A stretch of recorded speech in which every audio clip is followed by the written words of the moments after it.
Is this the best driver Tiger Woods has ever used? Hi everyone, my name's James Robinson and welcome back to this YouTube channel. Today I have a driver that set me back just £53.99. And this was used by the great Tiger Woods in his heyday. However, it was hailed by Phil Mickelson as being inferior equipment, which didn't go down that well with Nike. We are of course talking about the Nike Ignite Plus driver. This in its day was jam-packed full of technology. This driver features Next Tie technology, so that is a titanium face which spreads COR around the face to make it more forgiving. It was in fact introduced in a 460cc head, and here we have the 410cc head. And I think this is one of the best looking drivers potentially ever made. So much so it did feature in Golf Monthly's top 10 Nike golf clubs ever. It's just a shame they've gone out of business, isn't it? Or don't make golf clubs anymore, should I say. So the reason why I wanted to test this is, first of all, it's £53.99, but also I happen to think it's one of the best looking driver heads ever released. It's a lovely teardrop shape. It's got that little Ignite logo on top. And if I'm going to hit this, you'll see that it just looks absolutely gorgeous. It actually makes the shaft feel a little bit shorter. It's the same length shaft as a standard one, but it does make me feel as though I'm going to hit more fairways with it. I've actually done this introduction before and hit some shots already, and they went really well like this. I mean, as first shots go, that is absolutely perfect. But as you can tell, the audio let us down, so luckily we get to hit some more in this opener, and I'm really excited by this because not only does it look good, but generally it feels really good as well. That one was a little bit toey, but that's an absolute knuckleball ball flight down the left side of this fairway. And that sound that you do get, you don't generally get that anymore. The initial version of this Ignite Plus driver is now illegal because you get too much COR, too much spring off the face, and in essence, too much ball speed and distance. That would really upset the flat caps nowadays, wouldn't it? But I honestly think that if Nike would have focused on drivers like this, on keeping them a little bit more traditional looking instead of making them red or yellow or square. So that's a great example, or square. Nike have always been known of being kind of industry leaders in things, in being kind of moving forward very, very quickly and before everyone else. Sometimes you just want to stay back a little bit, allow tradition to play a part, and also, how good is that? And this isn't just a second shot I've hit. We're going to have a look at the Dispersion up there in a moment, but these are honestly some of the best drives I've hit in a very long time for £53.99. Guys, we're also going to test this in the studio in a moment's time to see just what numbers we do get with this Ignite Plus driver. I'm really, really excited by this. I think potentially, if you're trying to build a bag for cheap, if you're looking at second-hand clubs, I've of course got this from our friends at Golf Clubs for Cash. This could be an option for you where you just want to keep it in play, and if you get it in the right kind of location in the face, you can potentially get a nice bit of ball speed and low spin offering as well. The 410cc head looks delightful. I'd really like to test this with a bit more of an upcharged shaft in there. Right, that's 6 for 6, and I honestly can't believe how good this is going. Why did Nike go out of business? Lost for words a little bit, and that's not like me at all. And you see guys, it's a really interesting conversation for me around Nike drivers, and of course people like Tiger Woods, Rory McIlroy, the kind of best golfers in the world who were signed by Nike to not only wear the brand with pride but use the product with pride. Is we did see a big drop off in driver distance when Nike drivers were released, and then when Nike drivers kind of evaded the market, we saw a distance gain, one of the really only distance gains you would see. So we know that Nike were potentially a detriment to tour pros all around the world, but then you look at the money that they ploughed into the game. Who was really at fault for the kind of demise of Nike golf clubs? Were they trying to bite off maybe a little bit more than they could chew, or were they just trying to be Nike, the biggest sports brand in the world? And to be honest, looking at where these drives have finished, as I said, I had to film an introduction twice because the audio didn't work, but I'm actually quite pleased that I did, because check out the dispersion front to back on all these drives. Yes, they're kind of scattered around the fairway a little bit, but realistically, they've all gone exactly the same distance. for a couple of varied strikes as well. So really, I'm really happy with that for £53.99. So before we talk about the big ins and outs when it comes to numbers, I just like taking the Tiger off, to be honest. I think, did everyone used to have one of them? I think everyone used to have one, didn't they? Make sure that doesn't get dirty.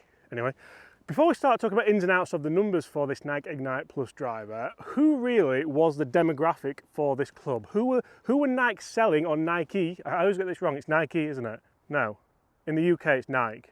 Anyway, who were Nike selling these drivers to? I honestly think it was people like me back in the day. I think it was your up-and-coming junior golfers. It was people who maybe had that kind of sporting intuition to go and support a football team, basketball team, any kind of team where Nike were maybe involved. I'm sorry if I'm upsetting you with how I'm terming this, but it was almost like you don't have to be a basketball player to appreciate a pair of Jordans, do you? And that's the only way I can really go into why Nike puts so much money and effort into the golf market. But then a pair of Jordans are soft goods. Nike actually pulled out of making metal baseballs years before they pulled out baseball bats. Imagine a metal baseball. That'd hurt, wouldn't it? Before they started pulling out of golf clubs. But I think they were that heavily invested in the golf market, they couldn't pull out at the same time, or they would have done. And again, just start making soft goods, trainers, shoes, same thing, or even just clothing. I'm going to go back to the point, and I'll put it on screen now, how good this head looks. I wish another company would pick this up and just start thinking about how to make a really good looking driver head. That's another one, straight down the middle of the fairway with a tiny bit of fade. And I'm starting to fall in love with this driver just a little bit. Guys, let's jump inside. Let's see just how it really does perform. I'm quite upset someone put that on it as well before I bought it, but... Dave, probably Dave. Guys, let's jump inside, let's see how it performs, then let's finish up with this gorgeous Nike, potentially illegal, Tiger Woods driver. Okay guys, let's test this driver for numbers. I stand by what I say. I think this was the last good driver Nike made. A lot of my friends had these when we were juniors. It's the Ignite Plus, this one as well, the 410cc head. So it's actually got the Fujikura shaft in there, made especially for Nike. And I think that's actually quite short. If I put that, it's not, is it? Maybe half an inch? Yeah. Half an inch on there. It feels short. I don't know if that's because of the size of the head or the shape of the head even. But how good is it? I'll tell you what, Chris, look at that. As first shots go, 266 releasing up to 280. Really happy with that. Spinning at 1900, ball speed 161, and that actually felt really good. It felt really solid. Huge fan of just how simple that looks. It's got the little Ignite logo on there for your centre line. There's no adjustment, there's no adjustable loft sleeve, and there's no adjustable weight in. These almost remind me of Tiger Woods PGA Tour. These were like the beginner clubs you got, weren't they? But I think we're proving, to be honest, with one shot, that this could be one of the better clubs for the price of £53.99 British pounds. Right, can we hit the same shot again? I've teed this a little bit lower than I would normally, and I feel like that's an awful strike. That's out of the 410 plus mark. That's not going to be good. What's that? It's 240 carry, but it's 3,600 spin, and the ball speed's 10 miles an hour down. That ain't what you want, ladies and gentlemen. That didn't feel good. That's awful again. What's happening there? I'm hitting that far out the toe, it's spinning round. That one felt better. We are struggling with dispersion, as you can see. That one's gonna 257 carry, not too bad. Ball speed was decent that time, but the spin was high. Just struggling to maybe command everything we do want from this driver here inside. Come on, James. Let's send this one straight down the middle. That's better. That's almost as good as I've got. What's that pitching at? 268, very consistent. 288 total. It's a nice low spin. It's sub 2,000 spin. It's 160 ball speed. And I honestly think it's not as forgiving as modern day clubs, but there's certainly something in it if you can get this going. That's a little bit of a high writer. But again, that's not going to have done terrible. It's 250 carry, and anyone can hit a 250 carry. The ball speed's still there. It's managing that spin rate when you get a miss hit with this club for me that I'm particularly struggling with. There's not a lot of technology in here, as you can see, One more. Chris, can we get a 270 carry? We can. We can. I believe.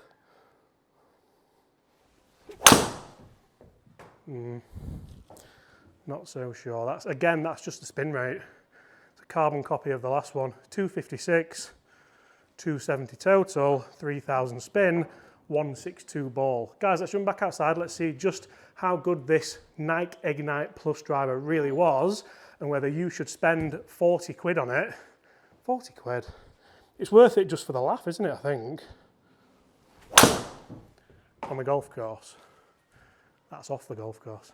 Oh dear. So as you can see, very interesting numbers. If you get it out the middle and you get that kind of low spin shot, I honestly think this could perform as well as pretty much anything on the market today. Forgiveness wise, if you spray it around the face, I'm not overly sure that next next titanium face offers the COR and the forgiveness and the strength that Nike did claim. But for £53, you look at the difference in the numbers there from me hitting, say, my PXG driver that's fitted, it's a huge difference in price for not so much a huge difference in performance, in feel, and in enjoyment. I'm going to hit another one just out of enjoyment. Guys, if you have enjoyed that video, please make sure you do consider hitting that subscribe button below, because I think there's a little untapped market for second-hand clubs here, and I think people are more interested in Nike golf clubs than ever before because of the mystery around them and the fact that you can't really get them anymore. That is the Nike Ignite Plus driver as used by Tiger. That's 3 for 3 on this hole as well. Maybe that needs to go in the bag, Chris. Peeling them off.